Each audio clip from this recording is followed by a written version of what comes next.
Thanks for joining us. I'm Katie Hacker. Today, designer Erin Price-Sense is here. Hi, Erin. Hi, Katie. What are we going to make today? Well, we're going to make some really interesting focal points to really make your jewelry stand out and express your unique style.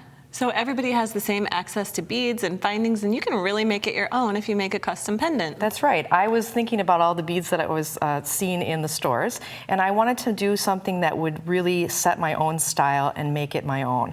And what better way than to make your own focals and pendants, coordinating with the beads that you bought? Yeah, it's a perfect idea, and you're using a special ingredient. I am. It's an epoxy clay.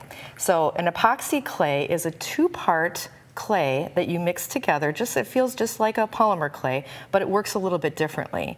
The benefit of an epoxy clay is that you can take these two parts and you can mix them together in the same volume, so part A and part B in the same amount. And when you mix that together, it is active for about 2 hours so that you can work with it. It's a little bit tackier for the first 45 minutes or so you can embed things in it and you can put all kinds of really neat flair into it. And then once it hardens over 24 hours, there's no baking required and it's rock hard. So it's actually the adhesive too. It so we is. call it a clay, but it really is an adhesive. It is, and it certainly works that way. Okay. So for this project, you're going to need to find some bezels. Bezels are found all over the place. You can buy them online. You can get them at craft stores. You can also see them for cabochon settings is another name for them. Those are a little bit shallower, but they work kind of the same. So you'll need some bezels. You'll also need some beads, and I have an assortment here, just some beads and some sliders. Sliders are the metal pieces that usually have holes on the back that you can use to embed into the clay. And then my special ingredient is these glitters and pigment powders, like mica powders. You find these in the scrapbooking section. They don't have to be that expensive. These glitters came from the dollar store, so they don't need to be that great, but they do need to be very fine, and they will adhere to the clay and make it look very metallic and sparkly. Great. Yeah. Okay, so what do we do to get started? So let me show you. So the two parts of the clay, this one actually is kind of a bronzy color, and you'll notice that a lot of times they have very designer decor colors. They'll come in pink and black and white and brown and yellow and blue and purple, but you can pick the one that works for you. The nice part about it is when you pull the clay out and you get an equal amount. You'll see I just kind of rolled these two balls up. They're about the equal amount. I'll start mixing them together. And the nice part is because this clay is darkly colored, you'll see exactly that it is mixing up just enough. Once it's mixed completely, and it really doesn't take that long, you just kind of roll it, you will have it ready to be placed in your bezel. I should back up and say that there is a suggestion that you might want to wear gloves when you're working with this product. It doesn't bother my hands, but it can be a little sticky. And then you might also want to have handy some baby wipes or some like a hand sanitizer to wipe your hands off as soon as you're finished working with it. So that's just a suggestion. So once you've got the clay mixed up, and I already have this ball ready to go, I'm going to use this particular bezel, this round bezel, and this slider. And the slider, again, has these little feet sort of on the back where the holes would be, and that's going to embed right into the clay. So it really grabs on and will stay in there. It is. So I'm just going to, there's no special trick to getting it in there. It's automatically stuck to it. It's pretty tacky right now. So you don't have to sand down the bezel or do anything to prepare the metal? The only thing you need to do is make sure it's dry and make sure it's free from any oils. So if there's any manufacturing oils, you could wipe that off with a little alcohol pad or something like that. But really, that's it. So as long as it's dry, it's ready to go. Okay, now if you do get some extra outside of your bezel, what do you use to clean it off? You know, I use a lot of different tools. I can use my fingers, but I might use a little toothpick. I might use the baby wipe just to wipe it off at the bottom or the edges if I certainly got that on there. So basically, this is prepared and ready to go. So I'm going to just take my slider and put it right inside there, pushing that down nice and evenly. Sometimes I even turn it over and just push from the back so that I'm not getting one side more in. You really settle it in. I really settled it in. Now, if I wanted to take it out, I could, but it would probably have some residue left on it. So really, that's it. And now here's where the magic comes in. I'll take this little pot, Sometimes I can use my fingers if it's a big wide open space, but because there's a lot of little tiny areas, I'm going to use just a tiny soft paintbrush to brush that right on there. Nice. And you'll see how quickly you'll brush off the excess too. But I do this on a little, like a deli paper or parchment paper or something, paper plate, something to catch all that extra little glitter. My studio is usually glittered I everywhere. think you leave a little sparkle everywhere you go. I do, don't I? So that's really how fast and easy it is to make these pendants sort of come alive. Let me just tap that off a little bit. Okay, and then do you seal this or anything when you're finished, or it's permanent? It is permanent. It will dry within about 24 hours, and it'll be rock hard, and you don't need to do anything else to it. I could keep adding more layers of that clay, and that would certainly add more color to it. But that's basically the gist of that. All right, super simple.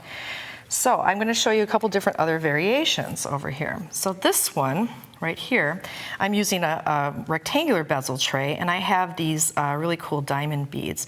What I wanted to do was make more of a traditional mosaic look with tessera or tiles, and so I planned this out before I even put the clay in, just so I know how many beads are going to fit in there and exactly where they're going to be, just like I'm doing here. And it doesn't really matter if they're exact, but I will use a tweezers if I need to, or a toothpick, just to kind of move things around. Then, super secret tip here, I grab my camera and I take a quick picture so that I know what it's going to look like later. Because so you can recreate your pattern. I got to recreate my pattern. To get it perfect. Now I need to dump it out and put the clay in. Okay. And sometimes I walk away and then I forget. And you need to know how many beads you would have. And right. Let's take a look at this one here too, so that we can see right. once it's finished. So then that epoxy is really making a grout between your mosaic tiles. It is. And like I said, a lot of people just use it plain, and I think it just looks a little sad and not finished. And so using the glitter, like in that particular piece, or the powders, like in this other piece here, the second piece. The silver one? Yeah, that silver one has more of a gold powder, which really meshes with the gold bezel that I use. It almost looks like it's made completely out of that metal, so it gives a nice look to it. Yeah, that looks perfect. So how do you know, can I move this over? Sure. How do you know how much clay to put in here? That's a good question. So if I were mixing the clay up, I kind of eyeball from just the balls that I'm using, is this going to fill up enough? Oh, okay. This one doesn't look like that's going to be enough, so I'd probably pinch off a little bit more and mix that up, because it depends on how I want it. Do I want it really flat and flush? Because remember, every bead you impress in there is going to raise the clay up, because you're displacing some of the clay. Okay. So if you want it really flat and flush, you can get that look, but if you want it a little bit mounded, I would overestimate. And then I always have a few extra bezels on hand in some projects that I might do, so that in case I had some extra, I can kind of use that up. Right, right. And even after you put on the powders and the glitter, you can actually impress like a rubber stamp to get more texture, or a ball stylus tool, and just make it look hammered if you wish. Oh, that's a good idea. That's kind of a neat little technique as well. Okay. It is. Well, let's start laying some of the tiles in here. Okay. And that'll give us. I thought maybe we could look at this one here, because this is a different variation here. So let me show you this one. So this one I kind of came up with yesterday. This was kind of just a fun extra one that I came up with. I love this one because it looks just like druzy to me. It does, and all this is using a bunch of these crystal beads. These are actually three or four different strands of crystals, but all in the same color family. And you can get this using, I'm gonna move this out of the way, using these two different colors. Oh, okay. So I use two. So I'm going to take this ball that I already mixed. Okay. Lucky me. It still is tacky. It's going to work for 45 minutes, so you have plenty of time. You don't want to mix up a whole pound of it, but you'll have plenty to work with. So I'm just going to press it in the bezel. This is actually a little too much, I think, because this one I'm actually pushing the clay in. And it's a little shallower too. It's a little shallower, and I'm pushing the beads in, so they're really going to kind of displace some of the clay.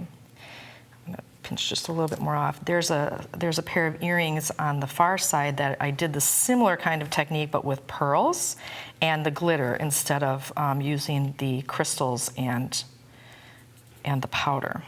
All right. Yeah, so for that one, it has a lot of dimension, and this would be a good way to use up some leftover beads. It is. Or if you have any broken beads, you could use parts. You could use parts. Just be very careful with the shards. So really, with this one, I'm not really paying any attention to any patterns. Oops. I'm just kind of smushing the beads in there and making a mound of them. So you don't worry about the direction of the beads either. It Not doesn't really matter too much. Although I might go back later and go, okay, I can see this hole. I don't like that. I'm just so going you to just turn it, over. shift it with a tweezer or a toothpick just so I can move that around. That's what I did with the pearls on the earring. And you'll notice I'm just kind of really shoving them in there so they're nice and tight. And if I wanted to, there's a little hole up here that I think would be filled by one of these smaller beads. I just put a little extra bit of clay. You can just keep adding more Just dimension. keep adding more. And then here is where the magic happens. So same thing that I did here, this brown clay is going to act as that grout. And I just took the two colors and kind of mix them in. And these two colors are represented in the beads. So Yeah, it really reflects the color of the beads. right. And this is a total way to make this your own. I mean, nobody is going to have this exact pendant, even though we're buying the same strand of beads everywhere. And you'll see that quite quickly you can make something that is really unique in your own and very, very special. So I'm just gonna kind of tap the excess off. Like I said, my hands in my studio are a glitter fest all the time. That's great. And then I might just do this, I'll show you. Because I've also got it on top of the beads, so once this dries completely, then I could I'm doing it a little in advance, but I can come back and sort of lightly wipe off the excess of the powder that's on top of the beads, so you'll see that shimmer and shine quite That looks clearly. great. Yeah. All right, and then you could also string these, you could use these same beads in the necklace itself. Right. So for a piece like this, where you've got Right. your variegated purples all planned out, Right. you can add your coordinating piece, but you could also use some of these flowers because they're sliders. You could Right. incorporate them into your strand as well. You certainly could. That would be a pretty look. And a lot of people use this for sculpting. They do. They So- do. I guess they use it for sculpting for like making costumes or making set design pieces, and you can actually sculpt it by using just a little bit of water and feathering any pieces that you want. So you can really achieve a look that's very custom and very unique. Yeah, it has a lot of versatility. Well, let's take a look at your samples here. We can take another look at your mosaic. I like the way that you combine the mixed metals. That's a hot look right now, It too. is. Yeah, and that was super easy to string because I found the stringing material for the necklace and just really strung the pendant on and added a few coordinating beads in the metal tones, and that just brings it all together. That was probably the fastest project right there. And these earrings, are those a leftovers project? Because those look great. It was kind of like I had too much clay made up and I had these bezels and a few extra beads, and so I could make those charms up really quickly. So like I said, it would be a really good idea to have a few extra bezels ready to go because like I have this clay left, I'm gonna have to use that in a few minutes. So. Right. This would be a fun project for a party if you're getting everybody together. We've talked about beading parties Yes. together and how fun it is to get creative, but this would be great because everybody could use what's left. Right. And everybody loves to add some glitter and sparkle too. I actually did a project doing this for my daughter's birthday party. Oh, you did? Yeah, the girls all came to the birthday party, and as part of like their party favor, but as part of the fun for the party, we made little rings like this with the Fun. glitter and any beads that, I bet that they they wanted loved to. it. Yeah, it's really fun. That sounds It really is. like a lot of fun. The silver one here that you have, I like those hematite squares too for creating a mosaic. It kind of gives you a structure within your Yes. bezel, frame And within a frame. Right, and I used a smaller rectangle or square bead in the center, and so that you could see the clay. And again, I had to use the paintbrush to really get inside there, so that you could get that bronzy effect inside there. I should maybe mention the red necklace over there, the pendant on that. I did that a little bit differently than what I just showed with the flower bezel here. I needed to make sure that the glitter was visible through the holes in the filigree, so I impressed the slider into the clay so I could see where the little feet were. Then I pulled it out and glittered it up with my finger just so I could get a nice smooth surface, and then I put it back down because I wanted the glitter to show through. And would the glitter on the surface prevent the feet of the slider from sticking in? Is that why you made sure those places were blank? Right, I left those little feet areas blank because once the glitter or the powder is adhered to it, you're really not going to get anything else sticking to it. So that's a good tip. You want to make sure that wherever the connection points are, that you keep that free of the powders and the glitter. Okay.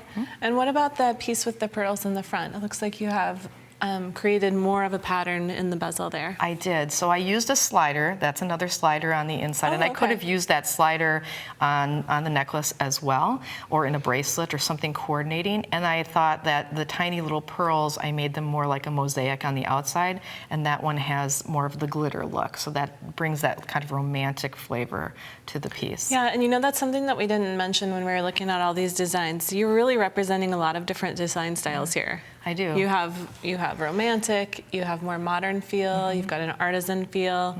And there's this one here. You've got your boho This theme is a going very here. boho feel. So, you know, tassels and all of those kind of those colorations are really in right now. And this pendant in here, it took me a little bit longer to kind of figure it out because I was really doing that mosaic style. And like I did with the metal, the square beads, I planned it out first and then took a picture before I dumped it out. That's a really great tip. And you know, you gave me another tip too, which is when you're going shopping, take your phone. Of course, your phone's always with you anyway, but you can stand right there and look at your inspiration while you're shopping and get your pieces that you need. I love the design challenge that you do where you take a color palette and I just take that, I just open that link and then look for those exact colors while I'm there. Right. But yeah, so tell us a little bit about putting that pendant together. Okay, so this pendant, it was that mosaic style, and you'll notice that the beads are kind of off and to the side, so they don't even have to be sitting completely within the confines of the bezel. Right, the clay allows you to kind of build it up underneath.